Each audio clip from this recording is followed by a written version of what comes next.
Hi everyone, it's Miss Mann, and we are reading Esperanza's Rising. We're on chapter 9, uh, Las Ciruelas Plums. Hopefully I pronounced that correctly. Okay. And chapter 8 finished up that Esperanza and her mama were talking about what they were going to pray for. And so Mama hugged her. I will pray for you, Esperanza, that you can be strong no matter what happens. As they walked to the bus stop, Isabella recited a list of concerns to Esperanza, sounding exactly as Josefina and Mama had sounded earlier that morning. Put Pepe down first for a nap, and when he falls asleep, lay Lupe down. Otherwise, they will play and never go to sleep. And Lupe will not eat bananas. I know, said Esperanza, repositioning Pepe on her lap, on her hip. Isabel handed her Lupe and climbed the steps of the yellow bus. She found a seat and waved from the window. Esperanza wondered who was more worried, she or Isabel. Esperanza struggled to carry both babies back to the cabin. Thank goodness Isabel had already helped her feed and dress them. She settled them on a blanket on the floor with some tin cups and wood blocks and put the beans in a big pot on the wood stove. Hortensia had prepared them earlier with a big onion and a few cloves of garlic and instructed Esperanza to stir them occasionally and let them on slow heat, adding warm water throughout the day. I wish Abuelita could see me, she thought. She would be so proud. Later, Esperanza looked for something to feed the babies for lunch. A bowl of ripe plums sat on the table. They should be soft enough to eat, she thought. She took several, removed the pit, and mashed them with the fork. Both babies loved them, reaching for more after each spoonful. Esperanza mashed another 3 plums, and they gobbled every bite. She let them have their fill until they started fussing and reaching for their bottles of milk. Enough of lunch, said Esperanza, cleaning their faces and gratefully thinking that it would be soon nap time. She slowly changed their wet diapers, remembering all of Josefina's and Isabel's instructions. She put Pepe down first with his bottle as directed, and when he fell asleep, she put Lupe next to him. Esperanza lay down too, wondering why she was so tired, and she dozed. She woke up to Lupe's whimpering and an atrocious smell. Brown liquid leaked from her diaper. Esperanza picked her up and carried her out of the room so she wouldn't wake Pepe. She changed her into a dry diaper and rolled the soiled one into a ball and put it by the door until she could take it to the toilets. When she put Lupe back down, Pepe was sitting up in bed with the same condition. She repeated the diaper changing. With both babies clean, she left them in bed and dashed to the toilets to rinse the diapers. Then she ran back to the cabin. A different smell greeted her. The beans! She had forgotten to add more water. When she checked the pot, they appeared to be scorched only on the bottom, so she poured in water and stirred them. The babies cried and never went back to sleep. Both dirtied their diapers again. The wadded pile by the door grew. They must be ill, worried Esperanza. Did they have the flu, or was it something they ate? No one else had been sick recently. What had they eaten today? Only their milk and the plums. The plums, she groaned. They must have been too hard on their stomachs. What did Hortensia give her when she was a child and was sick? She tried to remember. Rice water. But how did she make it? Esperanza put a pot on the stove and added a cup of rice. When it was done, she poured off the water and let it cool. She sat on the floor with the babies and fed them teaspoons of rice water all afternoon, counting the minutes until Isabel walked through the door. Excuse me. What happened? Said Isabel when she arrived and saw the pile of diapers by the door.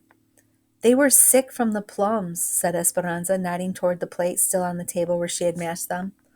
Oh, Esperanza, they are too young for raw plums. Everyone knows that plums must be cooked for babies, she said Isabel. Well, I'm not everyone, yelled Esperanza. She dropped her head and put her hands over her face. Pepe crawled onto her lap, making happy, gurgling noises. She looked at Isabel, already sorry for screaming at her. I didn't mean to yell. It was a long day. I gave them some rice water, and they seem to be fine now. Sounding surprised, Isabel said, That was exactly the right thing to do. Isabel nodded and let out a long sigh of relief. That night, no one mentioned the number of rinsed and harangued diapers in the wash tub outside the door, or the beans that were obviously burnt, or the pan of rice stuck in the sink. And no one questioned Esperanza when she said that she was exhausted and wanted to go to bed early. The grapes had to be finished before the first fall rains, and had to be picked rapidly or quickly. So now there were no Saturdays or Sundays in the week, just work days. The temperature was still over 90 each day. So soon as Isabel's bus left for school, Esperanza took the babies back to the cabin. She fixed their bottles of milk and let them play while she made the beds. Then she followed Hortensia's instructions for starting dinner before turning to the laundry. She was amazed at the hot, dry air. "Do you crochet?" Melina asked. "I know a little, but only a few stitches," said Esperanza, remembering Abuelita's blanket of zigzag rows that she had been too preoccupied to unpack. Melina laid her sleeping baby girl on the blanket and picked up her needlework. Irene cut apart a 50-pound flour sack that was printed with tiny flowers to use for fabric for dresses. Esperanza tickled Pepe and Lupe as they laughed. And they laughed. "They adore you," said Melina. "They cried yesterday when I watched them for the few minutes it took for you to sweep the platform." It is true, both babies smiled when Esperanza walked into the room, always reaching for her, especially Pepe. Esperanza rubbed Lupe and Pepe's backs, hoping that they would go to sleep soon, but they were restless. They wouldn't settle, even though they had had their bottles. "Today is the day of the strike," said Melina. "I heard they were going to walk out this morning." "Everyone was talking about it last night at the table," said Esperanza. "Alfonso said he's glad that everyone from our camp agreed to continue working. He is proud that we won't strike." Irene continued working on the flour sack and shaking her head. "So many Mexicans have the revolution still in their blood. I'm sympathetic to those who are striking, but I am sympathetic to those of us who want to keep working. We all want the same things, to eat and feed our children." Esperanza nodded. She had decided that if she and Mama were going to get Abuelita here, they could not afford to strike. Not now. Not when they so desperately needed money and a roof over their heads. She worried about how many were saying if they didn't work, the people from Oklahoma would just happily take their jobs. Then what would they do? A sudden blast of hot wind took the flour sack from Irene's hand and carried it to the fields. The babies sat up, frightened. Another hot blast hit them, but kept on, and when the edges of the blanket blew up, Lupe reached for Esperanza, whining. Irene stood up and pointed to the east. The sky was darkening with amber clouds, and several brown tumbleweeds bounced toward them. A royal of brown loomed over the mountains. "Dust storm! Un tormenta polvo. De polvo. Dust storm. Hurry!" said Irene. That wasn't very enthusiastic, was it? "Hurry!" said Irene. They picked up the babies and ran inside. Irene closed the door and began shutting the windows. "What's happening?" asked Esperanza. "A dust storm, like nothing you have ever seen before. They are awful, awful, awful," said Melina. "What about Mama and Hortensia and the others, Alfonso and Miguel?" "They are in the fields." "They will send trucks for them," said Irene. The dirt showered against the cabin, pitting everything in its path. "Get away from the window," warned Irene. "The dirt and the wind can break the glass." The fine dust seeped inside, and they tried to seal the door by stuffing rags under it. Esperanza couldn't stop thinking about the others. Irene, Melina, and Esperanza sat on the mattress in the front room trying to calm the babies. There was no relief from the heat in the closed room, and soon the air was hazy. Irene dampened some towels so they could wipe their babies and their own faces. When they talked to one another, they tasted the earth. "How long does it last?" asked Esperanza. "Sometimes hours," said Irene. "The wind will stop first, and then the dust." Esperanza heard a meowing from the door. She ran to it and, pushing hard against the wind, opened it a crack. Isabel's kitten, Chiquita, darted in. There was no trace of her orange fur. The cat was powdered brown. The babies finally fell asleep, drowsing from the heavy air. Irene was right. The wind stopped, but the dust still swirled as it propelled by its own power. Irene and Melina left with Melina's baby covered beneath a blanket and rushed to their cabin. Esperanza waited, nervously pacing the room and worried about the others. The school bus came first. Isabel bursted into the cabin crying, Mi gata! Chiquita! Esperanza hugged her. She is fine.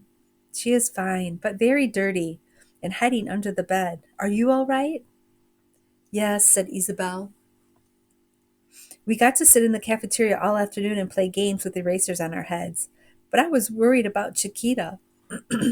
The door opened again and Mamma walked into the cabin, her skin covered with an eerie brown chalkiness and her hair dusted like the cat's fur.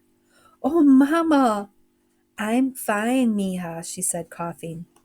Hortensia and Josefina followed, and Isabel put her hands on the cheeks in a worried surprise. You look like raccoons, she said. All of their faces had circles of pink around their eyes where they had squinted against the dust. The trucks could not find their way to the shed, so all we could do was just sit and wait, said Hortensia. We had hid behind some crates and buried our heads in it, but it didn't help much. Josefina took the babies next door, and Mama and Hortensia began washing their arms in the sink and making muddy water. Mama continued to cough. What about Alfonso and Juan and Miguel? Asked Esperanza. If the trucks could not get to us, they could not get to the fields. We'll have to wait, said Hortensia, exchanging a worried look with Mama. A few hours later, Juan, Alfonso, and Miguel arrived, their clothes stiff and brown, all of them coughing and clearing their throats every few minutes. Their faces were so encrusted with dirt that they reminded Esperanza of cracked pottery. When the adults all finally sat down at the table, Esperanza asked, What happened with the strike? There was no strike, said Alfonso. We heard that they were all ready, and that there were hundreds of them. They had their signs, but the storm hit. The cotton is next to the ground, and the fields are now buried in dirt and cannot be picked. Tomorrow they will have no jobs because of an act of God. What will we do tomorrow? Asked Esperanza. The grapes are higher off the ground, said Alfonso. The trunks of the vines are covered, but the fruit was not affected. The grapes are ready and cannot wait. So mañana we will go back to work. The next morning the sky was blue and calm, and the dust had left the air. It had settled on the world, covering everything like a suede blanket. Everyone who lived at camp shook out the powdery soil, went back to work, and came home again, as if nothing happened. In a week they had finished cutting the grapes, and while they finished packing the grapes, they were already talking about preparing for potatoes. The camp routine repeated itself like a religious. The camp routine repeated itself like a regimented rows in the fields. Very little seemed to change, thought Esperanza, except the needs of the earth. And Mama. Mama changed, because after the storm, she never stopped coughing. Mama, you're so pale, said Esperanza. Mama carefully walked into the cabin as if she were trying to keep her balance and slumped to the chair in the kitchen. Hortensia was bustling behind her. I'm going to make her some chicken soup with lots of garlic. She had to sit down at work today because she felt faint. But it is no wonder because she's not eating. Look at her. She's lost weight. She's not even been herself since that storm, and that has been a month ago. I think she should go to the doctor. Mama, listen to her, please, pleaded Esperanza. Mama looked at her wearily. I'm fine. I'm just tired. I'm not used to the work, and I've told you, doctors are expensive. Irene and Melina are coming over after dinner to crochet, said Esperanza. She thought that would cheer up Mama. You sit with them, said Mama. I'm going to lie down until the soup is ready because I have a headache. Then after dinner, I'll go straight to bed and get a good rest. I'll be fine. She coughed and got up and slowly walked out of the room. Hortensia looked at Esperanza, shaking her head. A few hours later, Esperanza stood over Mama. Your soup is ready, Mama. But she didn't move. Mama, dinner, said Esperanza, reaching for her arm and gently shaking her. Mama's arm was burning. Her cheeks were flushed red, and she wasn't waking. Esperanza felt panic, squeezing her, and screamed, Hortensia! Hortensia! The doctor came. He was an American, light and blond, and he spoke perfect English. He looked very young to be a doctor, said Hortensia. He has come to the camp before and people trust him, said Irene, and there are not many doctors who will come out here. Alfonso and Miguel sat on the front steps waiting. Isabel sat on the mattress, her eyes worried. Esperanza could not sit still. She paced near the bedroom door, trying to hear what was going on inside. When the doctor finally came out, he looked grim. He walked over to the table where all the women sat. Esperanza followed him. The doctor signaled for the men and waited until everyone was inside. She has valley fever. What does that mean? Asked Esperanza. It is a disease of the lungs that is caused by dust spores. Sometimes when people move into this area that aren't used to the air here, the dust spores get into their lungs and can cause an infection. But we were all in the dust storm, said Alfonso. When you live in the valley, everyone inhales the dust spores at one time and another. Most of the time, the body can overcome the infection. Some people will have no symptoms at all. Some will feel likely like they have a flu for a few days, and others, for whatever reason, cannot fight the infection and get very sick. How sick? Asked Hortensia. Esperanza sat down. She may have a fever on and off for weeks, but you must try to keep it down. She will cough and have headaches and joint aches, and she might get a rash. Can we catch it from her, the babies? Asked Josefina. No, no, no, said the doctor. It isn't contagious. And the babies and young children have probably had a mild form of it already without you even knowing. Once the body fights off the infection, it doesn't get it again. For those that live here most of their lives, they're naturally immune. It is the hardest on adults who move here and are not accustomed to the agricultural dust. How long until she is well? Asked Esperanza. The doctor's face looked tired. He ran his hand through his short blonde hair. There are some medicines she can take, but even then, if she survives, it may take 6 months for her to get her full strength back. Esperanza felt Alfonso behind her, putting his hand on her shoulders. She felt the blood drain from her face. She wanted to tell the doctor that she could not lose Mama too, that she had already lost Papa and that Abuelita was too far away. Her voice strangled with fear. All she could do was whisper with to the doctor's uncertain words. If she survives?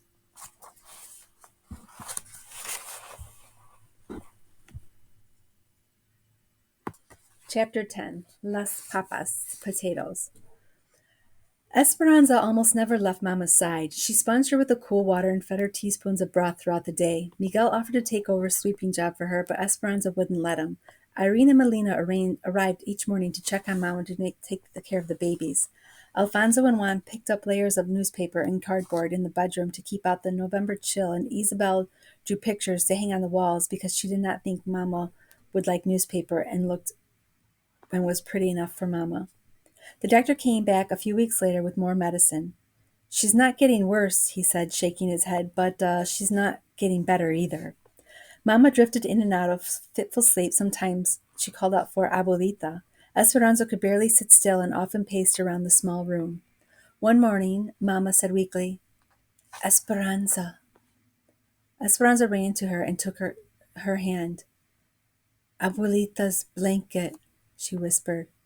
Esperanza pulled her valise from under the bed. She had not opened it since before the dust storm and saw that the fine brown powder had even found its way deep inside, as it had found its way into Mama's lungs.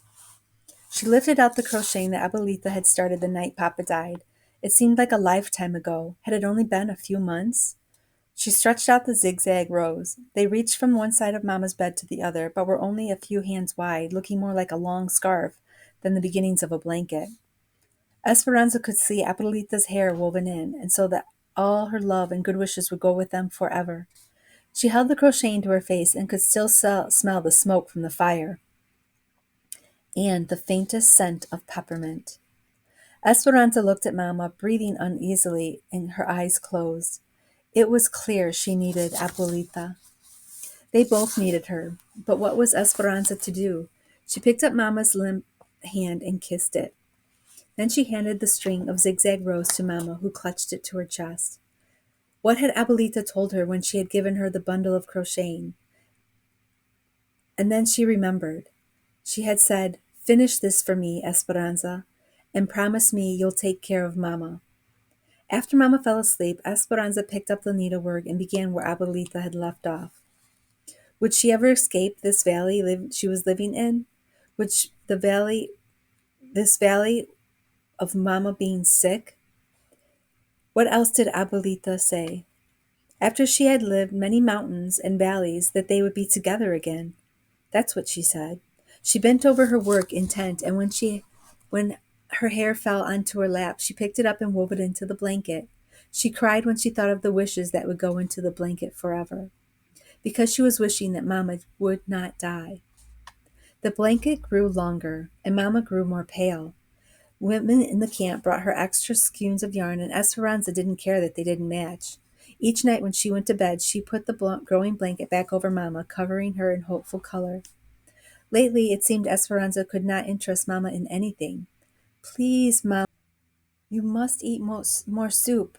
Please, Mama, you must drink more juice. Mama, please, let me comb your hair. It will make you feel better. But Mama was listless, and Esperanza often found her weeping in silence. It was as if after all her hard work in getting them there and her strong and determined mother, that she had given up. The fields frosted over, and Mama began to have trouble breathing. The doctor came in with worse news. She should be in the hospital. She's very weak, but more than that, she is depressed and needs nursing around the clock if she doesn't get stronger. It is a county hospital, so you would not have to pay except for doctor bills and medicines. Esperanza shook her head no. The hospital is where people go to die. She began to cry. Isabel ran to her cry. Isabel began to cry too. Hortensia walked over and folded them both in her arms. No, no, no. She is going to the hospital to get better. Hortensia wrapped Mama in blankets, and Alfonso drove them to Kern General Hospital in Bakersfield. The nurses would let Esperanza stay with Mama only a few minutes. And then Esperanza kissed her goodbye. And then when Esperanza kissed her goodbye, Mama didn't say a word, but just shut her eyes and drifted off to sleep. Riding home in the truck that evening, Esperanza felt as if she were in a trance. Hortensia, what did the doctor mean when he said Mama that she was depressed? In only a few months, she had lost her husband, her home, her money, and she is separated from her mother. It is a lot of strain on her body to cope with so many emotions in such a short time. Sometimes sadness and worry can make a person sicker. Your mother is a very strong through your mother was very strong through your father's death and her journey here for you. But when she got sick, everything became too much for her. Think of how helpless she must feel. Hortensia took out her handkerchief and blew her nose, too upset to continue. Esperanza felt as if she had failed Mama in some way and wanted to make it up to her. Mama had been strong for her, and now it was her turn to be strong for Mama. But how? Abuelita, I must write to Abuelita. Hortensia shook her head. I'm sure your uncles are still watching everything that goes in and out of the convent, and probably the post office too. But maybe we can find maybe we can find someone going to Aguas Calientes who can carry a letter. I have to do something, said Esperanza, holding back her tears. Hortensia put her arm around Esperanza. Don't worry, she said. The doctors and nurses know what she needs, and will take good care of her. And we will take care of one another. Esperanza didn't say what she really thought. That Mama really needed was Abuelita. Because if sadness was making Mama sicker, then maybe some happiness would make her better. She just had to figure a way to get her here. When she got back to camp, she went behind the cabin to pray in front of the wash tub grotto. Someone had knit a shawl and draped it over Our Lady's shoulders, and the sweetness of gesture made Esperanza cry. Please, she said through her tears, I promise, Abuelita, I will take care of Mama. Show me how I can help her. The next day, Esperanza pulled a heavy shawl around her shoulders and waited for Miguel to come home from the fields. Abuelita's ankle was probably healed by now, but she hadn't been able to get her money out of the Tio Luis's bank, and then she would have no money with which to travel. If Esperanza could somehow get money to Abuelita, maybe she could come here sooner.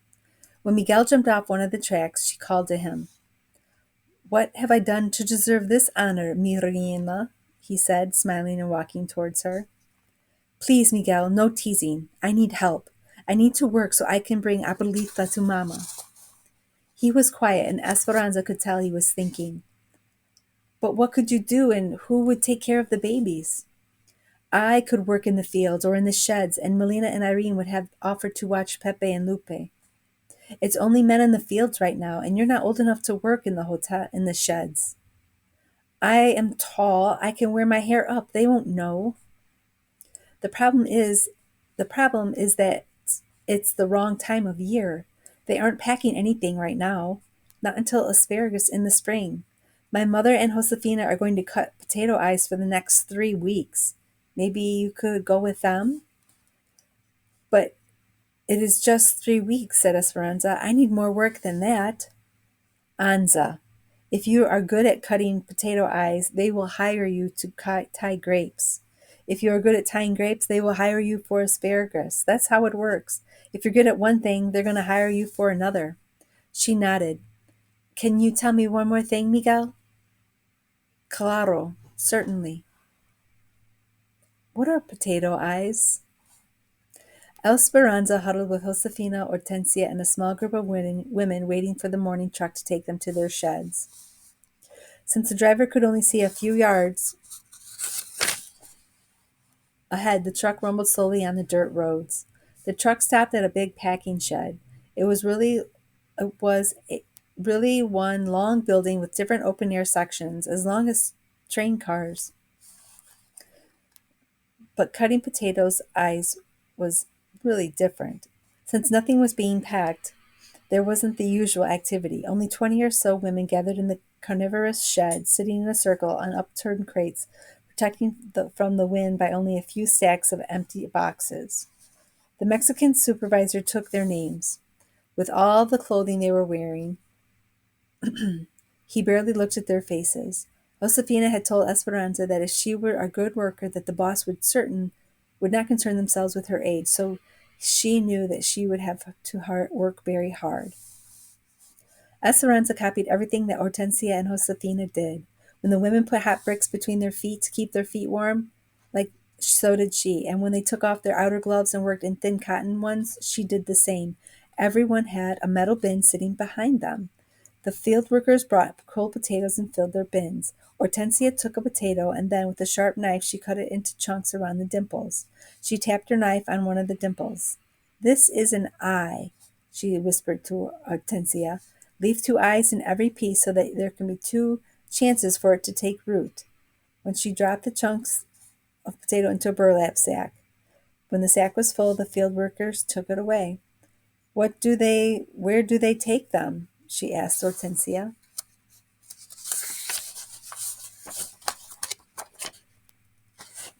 To the fields. The potato eyes pieces, they plant them and then the potatoes grow. Esperanza picked up a knife, and now she knew where potatoes came from. The women began chatting. Some knew each other from the old camp, and one of them was Marta's aunt. Is there any more talk of striking? Asked Josefina. Things are quiet now, but they are still organizing, said Marta's aunt. There is talk of striking in the spring when it's time to pick. We are afraid that there will be problems. If they refuse to work, then we will lose the cabins in the migrant camps. And then where will we live? Or worse, that we'll all be sent back to Mexico. How can they send all of them back? Asked Hortensia. Reparation, said Marta's aunt. La migra, the immigration authorities, round up people who cause problems and check papers. If they're not in order, or if they do not happen to have their papers with them, the immigration officials send them back to Mexico. We've heard that they have sent people whose families have lived here for generations, those who are citizens and never even been to Mexico. Esperanza remembered the train at the border and the people being herded onto it. She had been thankful for papers that Abuelita's sisters had arranged. Marta's aunt said, There is also some talk about harming Mexicans who continue to work. The other women sitting around the table pretended to concentrate on their potatoes, but Esperanza noticed worried glances and raised eyebrows. Then Hortensia cleared her throat and said, Are you saying that if we continue to work during the spring, your niece and her friends might harm us? We're praying that doesn't happen. My husband says we will not join them. We have too many mouths to feed. and he has told Marta she cannot stay with us. We can't risk being asked to leave the camp or losing our jobs because of our niece.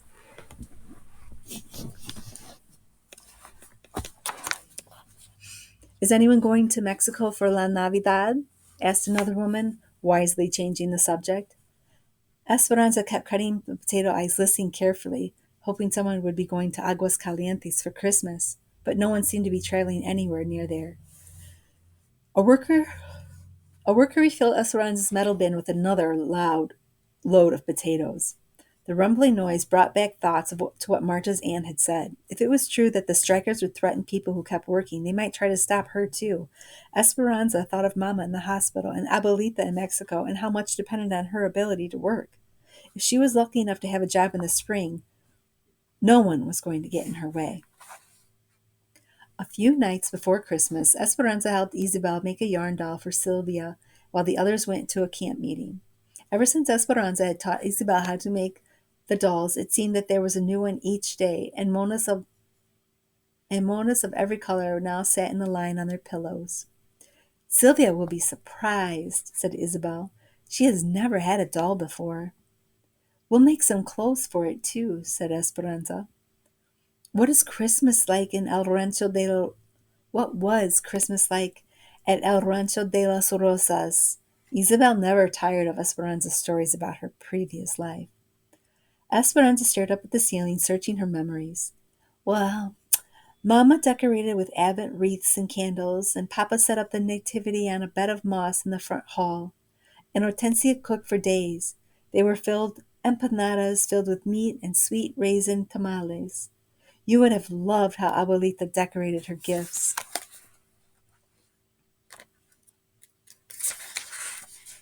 She used dried grapevines and flowers instead of ribbons. On Christmas Eve, the house was always filled with laughter and people calling out, Feliz Navidad! Later, we would go to the Citadel and sat with hundreds of people and held candles during midnight mass. Then we would come home in the middle of the night, still smelling of incense from the church, and drank warm otole de chocolate and opened our gifts. Isabel sucked in her breath and gushed. What kind of gifts? I can't remember, said Esperanza, braiding the young doll's legs. All I remember is being happy. Then she looked around the room as if seeing it for the first time. One of the table legs was uneven and had to be propped up by a piece of wood so it wouldn't jiggle. The walls were patched and peeling, the floor was a wood plank with splintery, and no matter how much you swept, it never looked clean. The dishes were chipped and the blankets frayed, and with no amount of heating could remove all the musty smell. Her other life seemed like a story that she had read in a fairy book long ago. What do you want to do for Christmas this year? Asked Isabel. I want Mama to get well. I want to work more. And she stared at her hands and took a deep breath. After 3 weeks of potato eyes, they were dried and cracked from scratch that had soaked in through the gloves. I want soft hands. What do you want, Isabel? Isabel looked at her with her big doe eyes and said, That's easy. I want anything.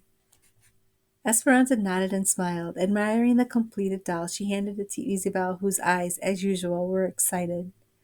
They went to bed, Isabel in her cot and Esperanza in the bed that she and Mama had slept in. She turned toward the wall, yearning for the birthdays of her past, and repeated what had come to a nightly ritual of silent tears. She didn't think anyone ever knew that she had cried herself to sleep until she felt Isabel patting her back. Esperanza, don't cry again. We will sleep with you if you want. We? She turned toward Isabel, who was holding the family of yarn dolls. Esperanza couldn't help but smile and lift the covers, and Isabel slipped in beside her, arranging them dolls between them. Esperanza wanted what she had, she wanted so few she wanted so few memories. She wanted so few worries that something as simple as a yarn doll would make her happy. On Christmas Day, Esperanza walked up to the front of the hospital while Alfonso waited in the truck. She thought of a gift that she had in her pocket. It was nothing more than a small tooth stone that she had found in the fields when she was weeding. The doctor had moved Mama to a ward. The doctor had moved Mama to a ward for people with long-term illness. Mama slept and didn't wake even to try to say hello. Nonetheless, Esperanza sat next to her. She sat next to her and crocheted a few hours on the blanket and told Mama's about stories about camp. Mama didn't wake to say goodbye either. Esperanza tucked the blanket around her, hoping that the color from the blanket would slowly seep into Mama's cheeks. She put the stone on the night table and kissed Mama goodbye. Don't worry. I will take care of everything. I will be La Protona for the family now.